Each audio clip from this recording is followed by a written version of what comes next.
নমস্কার দর্শক বন্ধু, আজ আমি মৌরলা মাছের একটি রেসিপি আপনাদের সঙ্গে শেয়ার করছি। খুবই সহজ একটি রান্না, কিন্তু অসাধারণ স্বাদ। প্রথমেই মাছগুলোকে ভালো করে ঘষে আঁশগুলোকে ছাড়িয়ে তারপরে ভালো করে এই মাছগুলোকে ধুয়ে নিচ্ছি। এরপরে মাছগুলো ভালো করে ধোয়া হয়ে গেলে তাতে লবণ হলুদ মাখিয়ে এই পুরো মাছগুলো বেশ কড়া করে সর্ষের তেলে ভালো করে ভেজে নিচ্ছি।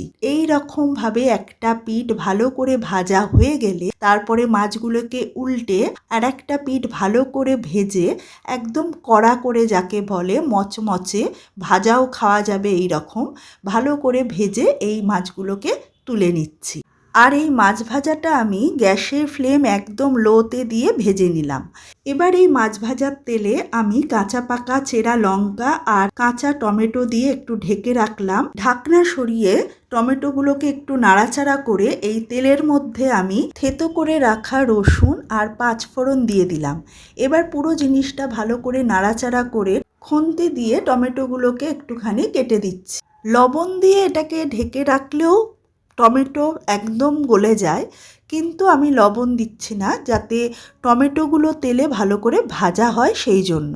টমেটোগুলো বেশ ভালো ভাজা হয়ে গেছে। এবার আমি হলুদ লবণ দিয়ে আবারও ভালো করে একটু নাড়াচাড়া করে ঢাকনা দিয়ে পুরো জিনিসটা একটুখানি নরম করে নিচ্ছি।